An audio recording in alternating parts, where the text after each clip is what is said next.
ما مولای بختری یک نصیحتی به محمد اقبال صدرین دارم. محمد اقبال هدف و مقصد بنده همیه که صلح و ثبات شود. ما نصیحت میکنیم، ما نصیحتگریم. و در همه ویدیو میگم که احب العباد عند الله انصحهم. بهترین شما کسانی هستید که نصیحت میکنن. من زن و شوهرها را نصیحت میکنم خانه ویران نشین بچم و یا وقتتون بستین. در جای جنگ میشه اکا و دوداری ویدیوی مرا تماشا کردید فقط من چی میگم اکا و دوداری کنی خیش تاوری کنی. نباید با وطن خودت با ملت خودت خیانت کنی. دوست بداریم وطنتون ملتتون. جوانان را نمیخوام که خونشون بریزه. بارها گفتم جنگ ما دیدیم محمد اقبال. خدا نشان نده پدری رحمتی دید. پدر رحمتی ما دیدن که جنگ چی روزا آورده. نباید انسان در نان نمک وطن بخره خیانت کنه. تو ما را میگوی که تو میلسین و شما ایتاری میکنین و فلان میکنین.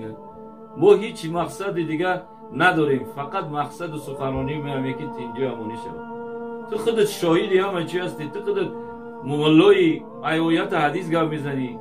نخود تو ما را خیلی دروغ گفتی که این مولای تو چیزی خیلی ما کسال باشم میدون کسال رو مخی. ما اگر شرط نیسته که من نشون بتون بگیم ما تو ایجاد دهیم که ما خیلیم. آدمی کسال آدمی چی هیچ وقت از شتن نمیتونه خیستن نمیتونه. الحمدلله ما سوزیم. دروغ دشمن خدای دروغ گفت بستیم اون تهمت کردی. رسول خدا نگفت که از قول زور دوری کنید. تو خودت که حدیثا رو میدونی دیگه چرا عمل نمیکنی؟ حدیثی هست که پشت سر میگه مرده ها گپ نزن گپ میزنی. رسول خدا نگفت که پشت سر مرده ها گپ نزنین. او آدمی که چیزی بود با عملش رسید. خیر کرده باشه خیر میبینه، بدی کرده باشه بدی میکنه. تو یورا خودت بهتر میدونی نه که عمل نمیکنی. هدف مقصد ما همیه که محمد اقبال ببین اوکراین رو ببین، افغانستان ببین، همه جو جنگ جندول نمیخوایم آسایش و آرامشون بره. والله خصوصا بنده که بودم دیدم همون جنگا رو اون روزا در دنیا نمیخوام که دیگه با همین اشک مادرها بریزن. چرا تو نمیفهمی؟ چرا تو میگیم نصیحتت میکنیم تو دیگه خیلی ما رو میفهمی؟ ما هدف مقصد ما همیه که همون آیت رسول خدا که تو بهتر میدونی سوره والعصر تفسیر شیا بردی که میگه والعصر این الانسان لفی خسر. قسم به همین عصر، قسم به همین شب، قسم به همین روزگار تمام انسان ها در زیانند. الا الذين امنوا وعملوا الصالحات وتواصوا بالحق وتواصوا بالصبر. مگر کسانی که ایمان آوردن عمل صالح کردن، یکدیگر را نصیحت کردن، یکدیگر را برای حق نصیحت کردن. من فقط نصیحت میکنم محمد اقبال. من نمیگم که هیچ کاری که تو بگی شمشیر بسری او را نمیگم او را بخیر چکنی. ما ایروی آیت حدیث عمل میکنیم. نصیحت میکنیم که بچه‌ها زندگیتون رو بخپین. خانه ویرانی نشین. اکا حرمت پدر و مادر رو بدونین، حرمت اکا و دادر رو بدونین. با مرا میگن که یک کپوت شرک میره. و شرک چی گپ زدم آخه؟ مادر و پدر حرمت همین خدا را داره. حرمت پدر و مادر را باید بدونی. آخه امروز پدر و مادر ما مسلمانیم، باید یهود و نصارا فرق کنیم. پدر و مادر را نبریم در سالمندو مونیم، نبریم در جای چی مونیم. پدر و مادر را دستش کلان کردین که فرزند میگه پدر کلان میکنه که باغی پدر شما، نه که داغی پدر.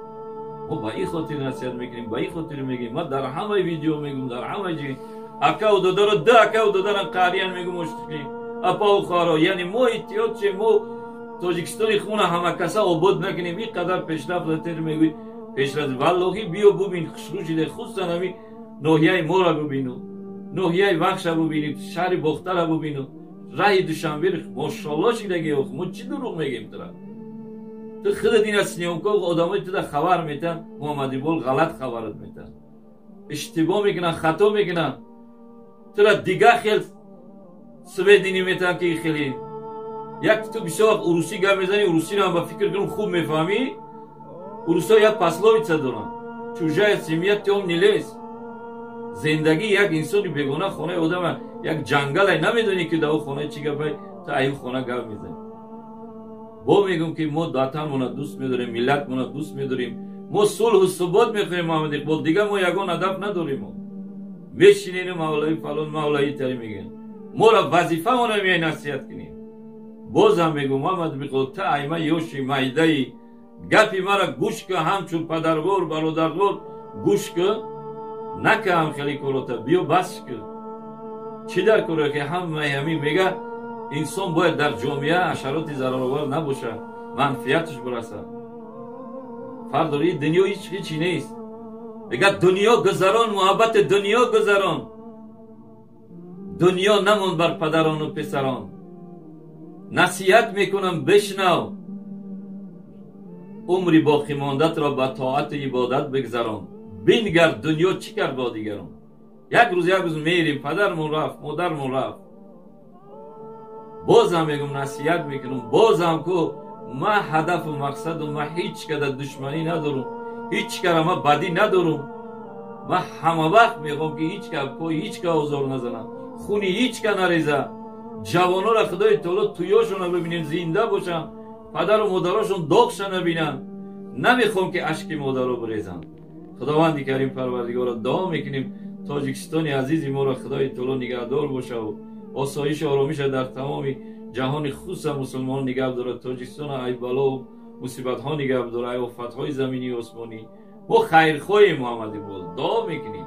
تام آمین بگو، تام دعا که خداوند کریم پروردگار نگهدار و مددگار باشه. خداوند نگهدار و مددگار.